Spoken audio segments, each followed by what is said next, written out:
Bienvenue dans un nouvel épisode de Urgence énergétique. Alors souvent, quand nous consommons l'appareil électrique, parfois nous ne connaissons pas combien je peux consommer. Et il y a l'appareil qui consomme beaucoup et il y en a qui fait, qui design pour consommer moins, c'est qui nous trouvons A, B, C, aller jusqu'à G, F, cela. Alors, nous trouvons aujourd'hui une autre politique de energy labeling, mais il y a un standard qui est Minimum Energy Performance Standards, MEPS comme on l'appelle. Et aujourd'hui, justement, nous proposons ça deux thèmes là, MEPS et Energy Labeling, qui fait d'important, qui sont utilisation.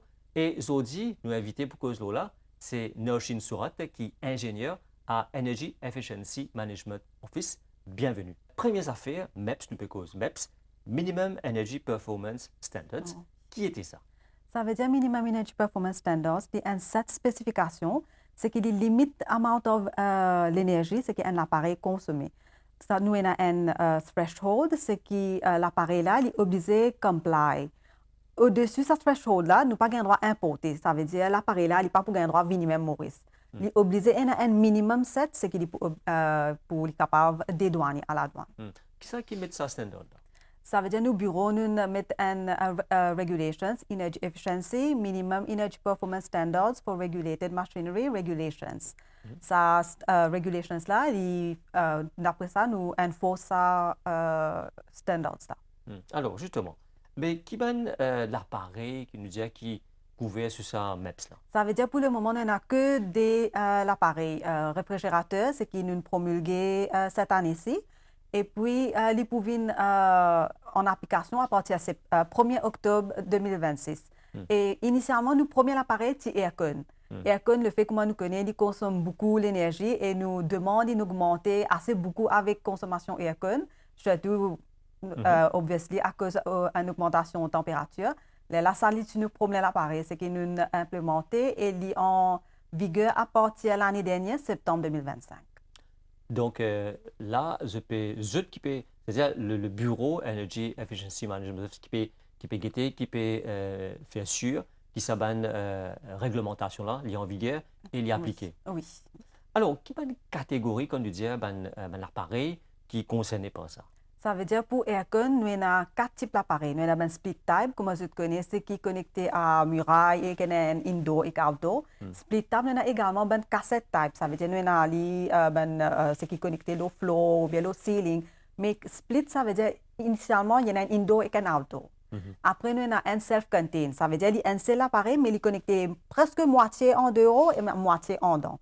Nous avons deux des autres appareils, single duct portable avec double duct portable. Ça, de l'appareil là, ils ont besoin d'un tuyau, single duct, un seul tuyau qui est connecté dehors et double duct, deux tuyaux connectés dehors. Ça pour Aircon.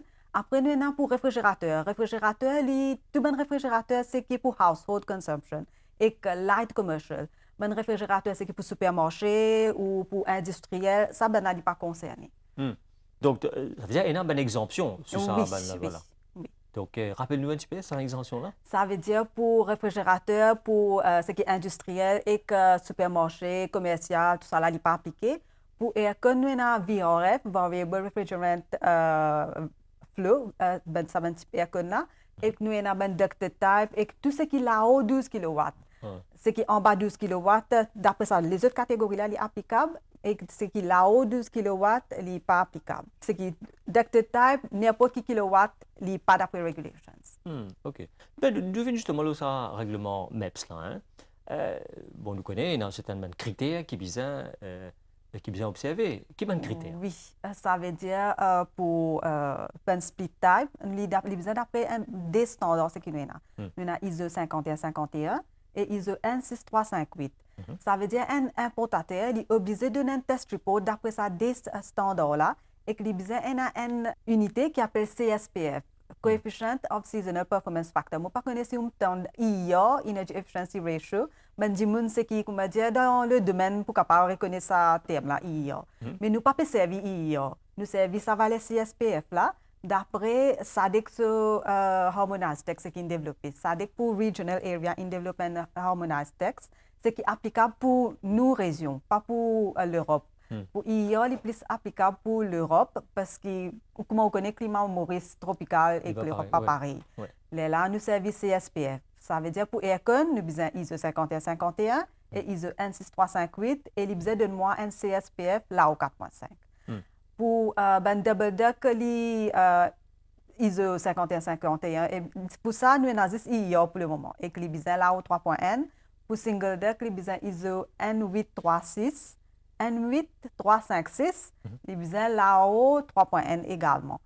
Et pour réfrigérateur, on fait les suivre nous labeling scheme. Labeling, après, moi, pour venir avec plus en détail, mais nous d'après standard labeling, d'après IEC 62552. Ça, les besoin un energy efficiency class above E. Alors, c'est très technique, ce que vous pouvez dire, moi. Oui, oui. Mais il concerne justement les importateurs. Non, ça veut dire, oui, effectivement, importateur, mais pas uniquement importateur, c'est qui peut acheter pour dans ce showroom ou bien peut vendre, non. Les tout importateurs, ça veut dire whether ou peut acheter pour self-consumption, pour placage, ou pour bien pour acheter pour vendre. Tout importateur concerné avec ça. Ben justement, quand nous pouvons importer, il y a tout ce de règlement. Mais aussi, il y a une procédure pour aller faire application pour importer. Comment faire ça? Oui, ça veut dire application là, chaque importateur, initialement, il a faire application comme importateur pour aircon et pour réfrigérateur dans nos bureaux. Nous avons une forme qui nous préparé, il a rempli sa forme là, et il a soumettre une copie sur BRN. Si c'est individual use, il a soumettre une copie sur ID. Là, nous donnons un certificat pour importateur. Ça, il valide pour one of ça. Ça veut dire, une fois qu'il fait application, OK, il va besoin de faire application pendant une expiry date. Non. OK. Par contre, pour l'appareil là, ça pour chaque modèle appliance qu'il peut importer, ça veut dire, comment me dire, pour aircon, nous avons 9000 BTU, 12000 BTU. Pour chaque modèle, il besoin faire une application séparée et qu'il besoin soumettre une application form également. Mais il besoin soumettre sa test report, ce qui, comment me dire, auparavant, il besoin comply pour sa standard là. Allez, disons, il finit faire cette procédure, il peut importer, mais quand il vient de mourir maintenant, il prend des douaniers pour tirer. Mais comment vous assurer qu'il respecte ces critères? S'il y a un test qui fait? Oui, ça veut dire comment il donne nous ce document là. Là, nous envoyons ça à MSB, Motion Standards Bureau. Ben là, les National Body pour vérifier ce document là. Je tenais une expertise pour faire lui. Là, comment MSB envoie nous ce rapport qui test report nous envoyé, tout OK, d'après standard. Là, nous du bureau, nous soumettons un certificat. Là, certificat là, il est valide pour 2 ans. Et si je peux encore continuer à importer après 2 ans, là, je besoin renew le certificat. Ça veut dire pendant ces 2 ans-là, combien je viens importer, ce n'est pas besoin les autres documents. Certificat importateur, certificat par l'appareil, c'est tout. Mais est-ce qu'il y a un kit frais bien payé? Oui, ça veut dire comment importateur, il besoin payer un one-off fee 10 000 roupies. Ça, il besoin payer un séparé pour aircon et séparé pour réfrigérateur. Et pour chaque modèle qui peut faire application, il besoin payer un fee 5 000 roupies également. Et tout ça là, il vous vient le coût d'un appareil là? Enfin, nous espérons non, parce que ça, comme on peut dire, un importateur est capable d'importer une quantité pour ce modèle-là. C'est un seul coût payant. Oui, ça veut dire, mais s'il peut importer 20 modèles 9000 BTU, il existe un 5 000 roupies. En général, il se peut répartir. Ben justement, quand nous payons ça, on dit que ce certificat il est valide pour 2 ans. Oui. Okay. Et là, il est capable, pendant ce temps-là, importer combien il a envie. Oui. Et ça, il est contrôlé. Ça veut dire que la douane fait vérifier le certificat, ce qu'il nous donne. Tous les deux certificats, la douane vérifie. Si il peine ce certificat-là, il n'est pas capable de douane. Et MSB, après, il testé qu'il vraiment, ça là peut respecter tout ça. Oui, ils ont vérifié le document-là. Alors, nous avons justement la politique de energy labeling maintenant. Qui fait introduire ça? Ça veut dire energy labeling, initialement, il y a une première regulations, elle est applicable à partir de 2017. Il existe pour aider tout consommateur qui peut faire un achat, pour les capable mieux informer quelle énergie ça l'appareil a consommé. Je vais donner un exemple. Ça veut dire qu'on a des réfrigérateurs, elle a les classes A+, elle a classe C. Mais ça veut dire qu'on nous besoin comparer avec des modèles qui équivalents. Même capacité, des modèles même capacité pour nous capables de faire différence là. En général, ce qui c'est là, il faut plus bon marché effectivement. Mais ce qui a plus ça pour un petit plus cher, mais à la longue quand on peut guetter ou consommation pour capable 20-30% moins. Mais plus ou accumuler chaque mois par an. Ou pour commencer à gagner un savings dû à ça, l'appareil c'est qui on a acheté à plus là. Et pour overcome ça initial paiement c'est qu'on fait pour ce qui là où ça réfrigérateur c'est là. Alors, pour un importateur, comment je te donne cette classification-là? Ça veut dire qu'un importateur, au fait, d'après, il y a un standard, c'est qu'ils ont besoin de tester. Ça, comme je dis, pour donner l'exemple pour réfrigérateur. Pour réfrigérateur, il y a ici 62552. Mais ben là, ils ont fait test d'après ce standard-là, de nous un test report. Les là, il y a un lot regulations. Nous suivons, pour labeling, nous suivons l'Europe sur format. L'Europe, ça veut dire pour chaque appareil, il y a un différent standard. Pour réfrigérateur, en 2019, 2016, là, il fait calculation d'après sa regulations là et il donne une energy efficiency clause. Alors, est-ce que quand l'appareil finit importé maintenant dans le showroom, est-ce qu'il est obligé de mettre cette classification A jusqu'à... Oui, effectivement. Ça veut dire qu'il y a une obligation regulations là. Il est obligé, chaque modèle, ce qui, d'après une regulation, ce qui peut dans le showroom, il est obligé de mettre ce energy label. Même s'il peut faire online sales, il est obligé de mettre ce energy label. Tout l'appareil? Oui, tout l'appareil. Ça veut dire, en principe, ça veut dire qu'il y a 6 appareils pour le moment qui est réglementé par Energy Labeling Regulations. Il y a un réfrigérateur, dishwasher, washer dryer, tumble dryer, electric oven avec electronic display. Ben, vous trouvez télévision aussi, parfois, je te mettais. Ça veut dire, au fait, electronic display, il tombe sur télévision. OK. Oui, parce qu'il est compris moniteur et que télévision. Là, nous mettons en global electronic display. Alors, là, on peut dire qu'il y a A, B, C, D, E. Le tiers N qui vient dans F, ben, ça veut dire qu'il ne consomme plus beaucoup d'énergie. Non, ça veut dire qu'au fait, il y a une grosse confusion dans le marché, c'est que nous avons deux types de labels. Nous avons un qui, je tout connais, A++, jusqu'à D, avec nous avons un autre nouveau, c'est qu'on peut trouver côté gauche, nous avons un QR code. Les différents même, les labels là. L'autre là, les A à F. Mais ça veut dire, au fait, nous avons la même confusion, c'est qu'il y en a pour différents appareils, nous avons pour réfrigérateur et que dishwasher, ça D l'appareil là, mainly. F, pas veut dire les mauvais. Dans nouveau classe là, parce que dans ancien classe là, ou pas pour gagner même F. Mais nouveau classe là, F veut dire l'équivalent à A+. Au fait, l'Europe développe un standard, un test, ce qui est un peu plus strict, parce que sur le marché, nous presque arrive, comment dire, maximum energy efficiency. Mais pour encourager les manufacturers à produire l'appareil plus efficient, là, nous développons un nouveau standard là. F est presque équivalent à A+, et E est presque équivalent à A++.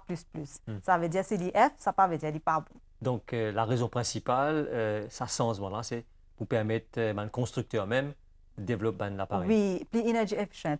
Au fait, à la longue, le bureau, nous pouvons phase out sa côté old class là, parce que oui, pour comment dire, diminuer sa confusion, c'est qui nous est dans le public. Oui. Donc là, ça fait très important quand on a l'acheter dans un showroom, dans un placement de magasin. Donc, il est important de faire cette différence-là. Ça veut dire, ainsi que F, à là, A à F, il y a la même efficience qu'un A+. A+, oui. Donc, il est aussi efficient. Oui. Mais toujours, comparé à A à là, il est un peu moins. Ça veut dire, dans le nouveau classe là, nous payons même A pour le moment. OK. Les manufacturers achètent un des modèles qui commencent à développer, mais initialement, quand nous sommes pas même A. Et B, ils commencent à gagner. Dans le marché mauricien, il n'y en a que C que vous trouvez bien minimum. Allez, d'accord. Oui. Mais justement, avec ce nouveau labeling-là, quel est l'avantage pour un consommateur, justement, à aller quand se percer faire ce choix? Parce qu'il connaît, comme on disait tout à l'heure, il y a le facteur prix, mais aussi dans le facteur consommation. Comme on dit, ça veut dire dans le nouveau label là, le fait qu'il y ait un test là, les plus strict, il ensure que l'appareil là, il consomme moins. Ça veut dire, pour le moment, pour réfrigérateur, nous mettons minimum energy performance standards, classe I. Ça veut dire un importateur, à partir d'octobre, pas pour gagner droit importer un réfrigérateur classe F. Il est obligé classe I. Ça pour ensure qu'un consommateur, il est capable d'acheter un appareil qui est assez énergie efficient. Là, à la longue, nous pouvons review ce threshold là et nous pouvons amener les autres appareils là, ça énergie efficiency class là, pour un jour qui, comme dire, le public nous importe et nous servit un appareil, ce qui consomme moins. Alors à la fin, comme ingénieur, qui ou tu peux conseiller ben consommateur quand vous faire ce choix? Généralement, moi, un ingénieur travaillant à Energy Efficiency Management Office, acheter un appareil plus énergie efficient et pas uniquement get prix, get ce energy performance également. Alors Norshin Surat, donc merci beaucoup pour nous plateau pour donner ben, l'information à nous ben, consommateurs et moi j'espère que maintenant vous êtes une gain un éclairage concernant ce ben, choix que vous êtes faire. Alors au revoir et à la prochaine pour un nouvel épisode de Urgence énergétique.